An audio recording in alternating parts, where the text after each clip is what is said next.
Legend of Total War here, and today we're going to be discussing the Chaos Dwarfs, which has just been announced as the new DLC for Total War Warhammer 3. Something that I am excited for sure. Something that I've made predictions about when they were coming out in the past and have always been wrong about, but they're on the way now. So they're coming on April 13th, along with Update 3.0. I'm going to be going over this blog post here, which I'll leave a link to in the description, so you can go through it yourself. There's also a trailer there if you want to check that out. It's a good trailer, but I don't really have anything more to say about that. Now, in terms of Chaos Dwarf lore, I'm not super familiar with it, but if you are interested in Chaos Dwarf lore, I can't recommend enough checking out Loremaster of Sotek's old Q&A series on the Chaos Dwarfs. It is so in-depth, and it was just really entertaining to listen to. I listened to it years ago, and I just thought it was great.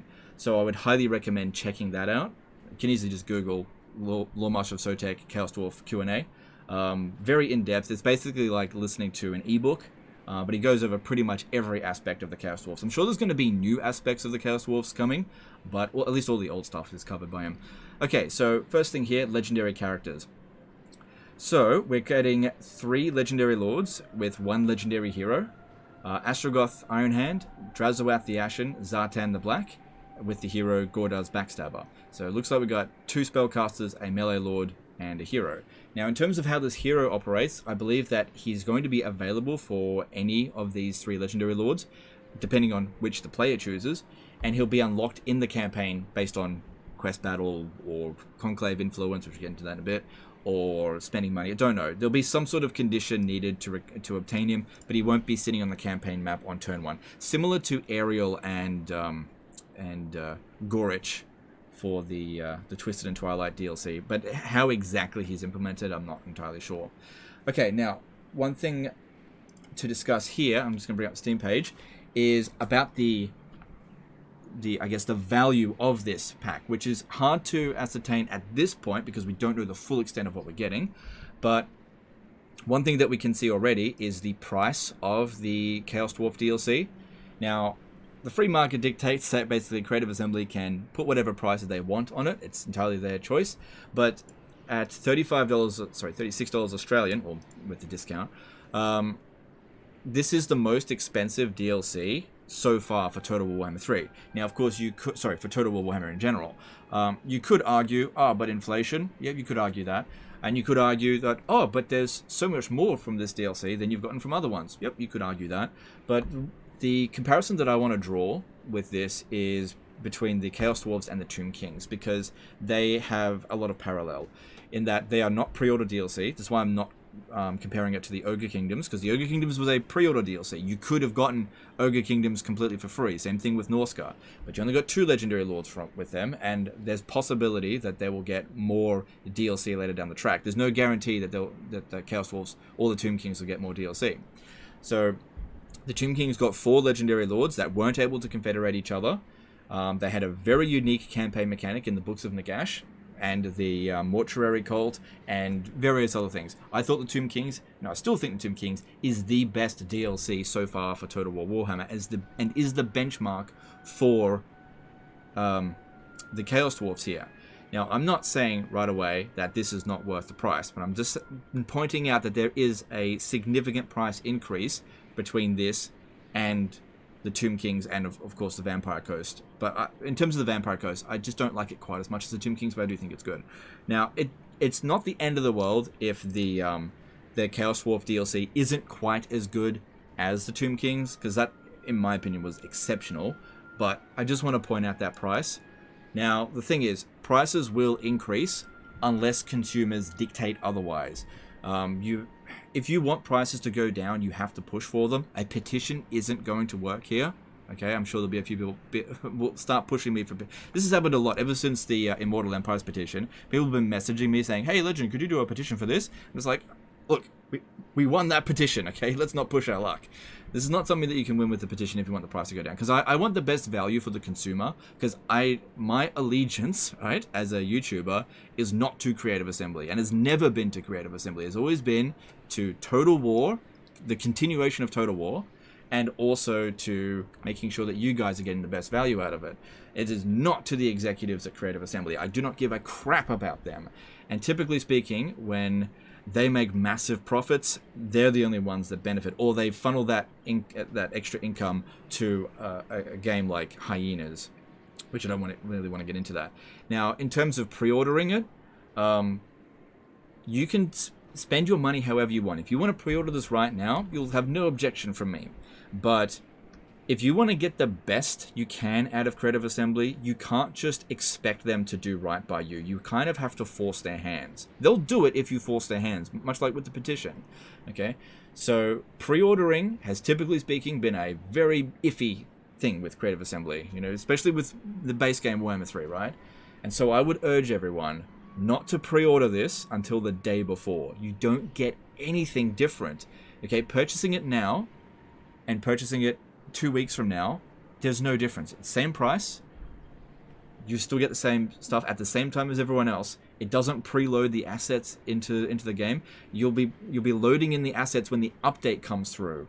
So pre-ordering it right now won't give you anything. In fact, the discount here lasts until April 20th. And I would even urge you guys, look for better deals online. There are going to be some. I'm getting offers from other companies. I don't know if I'm going to take any of them because I don't like affiliate links, like for like commission based stuff. See, I don't get a commission with Instant Gaming. I don't know if I'll take any of them, but I'll at least try to keep you guys aware of good deals for this. So just hold out and I'll see if I can find you guys better prices on this for the Chaos Dwarfs, because I want you guys to get this stuff at the best value for you. Okay, so just keep that stuff in mind. All right.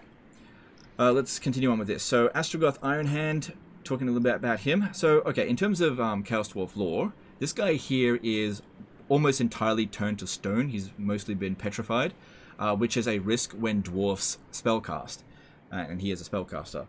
So, the reason why the regular dwarfs don't spellcast is because they don't like being turned to stone, which is a risk whenever you miscast as a dwarf. It's not that the dwarves can't spellcast; it's just that they're more stubborn cousins. They are very much risk averse, which is why their technology and their systems are all about reliability. Whereas the Chaos Dwarves don't have that luxury. They live in a way less hospitable area. They basically risk it for the biscuit. The population of Chaos Dwarves is way lower than the population of regular dwarves, which is why they fill their ranks with slaves or labor and monsters and war machines and that kind of stuff. So the regular Dawi have a much larger population, but yeah, they suffer from serious population problems, which is why, again, they have to rely so heavily on greenskins. But again, the lore is stuff that you should go and check out Lore Master Sotek on about, because he's really good with that. Okay, so another thing is that he is a mixed spellcaster. He's got the access to the lore of Fire and Hashad, so probably a mix of the two without actually having the full lore of both, because that's typically what happens. But if he has the full lore, similar to like Manfred von Carstein, that could be good, maybe. Just have to wait and see. But it'd be interesting to see a dwarven spellcaster. But yeah, he's essentially got Blade Runners there, so apparently he's quite quick. We'll see how he performs on the campaign map. Another thing to note here, and this is a bit vague, but on the campaign side of things, this High Priest has a few more tricks up his metal sleeves, excelling in the Tower of Zar by generating more conclave influence than any other Dawi Zar, all of which make him all the tougher to usurp. So conclave influence, this isn't something that's mentioned anywhere else in this blog, but there's hints to it, and it seems like it's fairly important, but it's not mentioned anywhere else. So what that means is a bit vague.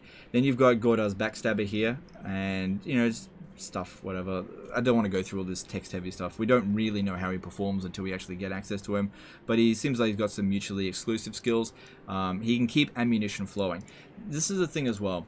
With a lot of these blog posts, they keep their wording intentionally vague so that they don't actually tell you what it does, so it's left open to interpretation. There's nothing wrong with that, but he can keep the ammunition flowing can be interpreted as he increases ammunition, as in like the Eltharian's ability, but it can also be interpreted as extra firing rate.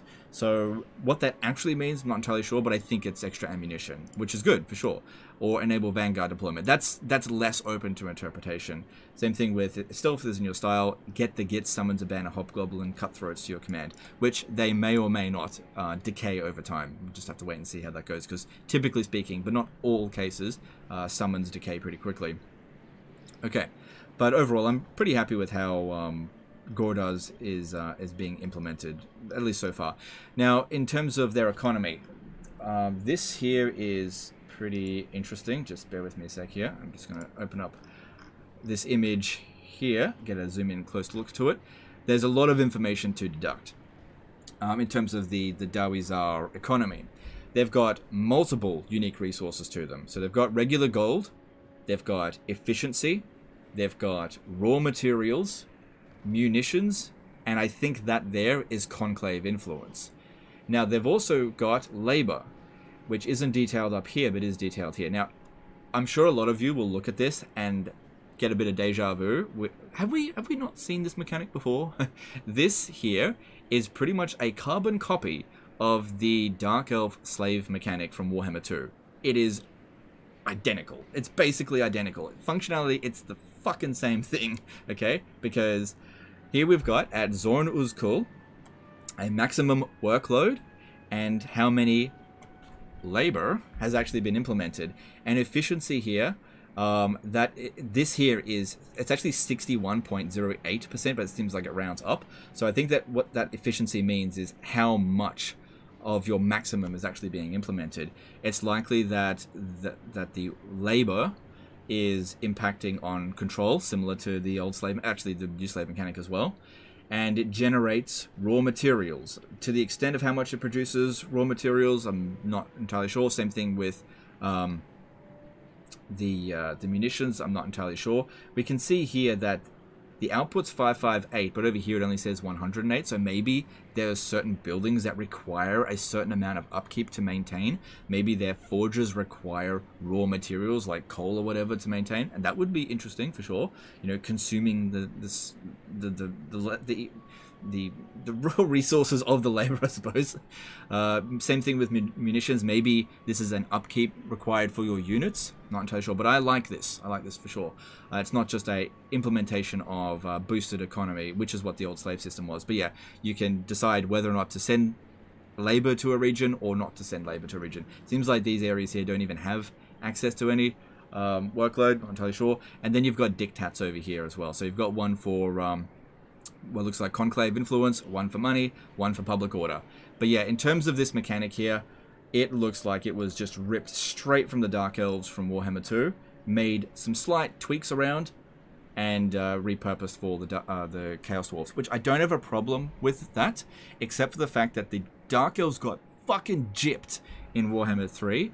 Their new slave system sucks. It fucking sucks, okay? And the fact that they lost their cool toy... Actually, you know what? This was a very mixed mechanic in Total Warhammer 2, and I imagine if it's functionally the same in Warhammer 3 for the Chaos Dwarfs, it's probably going to be mixed for them. People don't, typically speaking, like Excel spreadsheets during their campaigns, no spreadsheeting or whatever. I personally don't mind it because I like paradox games, and I like getting into the nitty-gritty with economies, but a lot of people don't want to manage this shit, and I think that this is going to be met with mixed reception. I personally like it though. Like, I just don't like that the Dark Elves got gypped in order to get this. So I do not think that this is a new mechanic whatsoever. This has just been ripped straight from the Dark Elves. They've also got this drilling mechanic over here, which I think is going to be a Realm of Chaos campaign over, but I'm not 100% sure of that. So overall, I like what I see here, but I'm no delusions. It's ripped straight from Warhammer 2. So this is not a new mechanic, as far as I'm aware. So if we have a look at this as well, it gives you a simpler breakdown. Acquire labor, which you can obtain from battles, and convoy mechanic. So that's another thing that they might also get, that something maybe similar to the caravan mechanic. I'm not entirely sure because there's no other information about it that I can see here. But yeah, obtaining labor through battles, similar to slaves. Harvest raw materials, construct nightmarish buildings, and forge hellish weapons. Bolster the Chaos Dwarfs. So it seems pretty straightforward, but you know, I like it. And then we've got the power of the treasury, earned by winning battles, constructing outposts, Constructing outposts. So can they build like outposts similar to undercities, or does that just mean like minor cities? I'm not entirely sure. Utilizing factories or selling armaments via convoys. Maybe that's what the armaments are used for. You send armaments, like supplies, similar to the Cathay, in exchange for labor. Not sure. Selling armaments via convoys, and Chaos Dwarfs have many avenues with which to earn some serious coin. It's up to you to ensure the goal keeps on going. I do like that there is multiple avenues, not just like build a building and make money. So the fact that they've got a more complex economy is definitely good for sure. But yeah, this mechanic ripped straight from the Dark Elves. Okay, then we've got the Tower of Tsar here. So this is where I think the conclave influence comes into play. That's what I think this is here, and this is where I think it's spent. So if we have a look, this I think is Ostrogoth's faction flag. So I think that this is the other two. I don't know if the other minor Chaos Dwarves, or even if there are minor Chaos Dwarves, will play into this mechanic at all. But we can see that the AI definitely does play into it. Now, from my understanding, we can see here this is just tier 1. As you unlock all the slots, the next tiers will be unlocked. And these are racial bonuses. So not just anyone who puts a flag in here will get this bonus, but the entire race gets it. Another thing is that this is a competition. I'm not entirely sure what the purpose is of like getting a monopoly in this area. It doesn't seem like any individual slot provides any benefit. Just not entirely sure. Because you can see here, I mean, I'm assuming we're playing as this one because it's the only one that doesn't have anything underneath it here. It seems like you can usurp these positions, and that might be what it meant by usurp earlier on in the blog. So if we have 112 influence, we could take this guy off, I don't know which one that is, and place ourselves on there in addition. So we don't just have one flag, we can essentially have a monopoly. I think a lot of this is open to interpretation.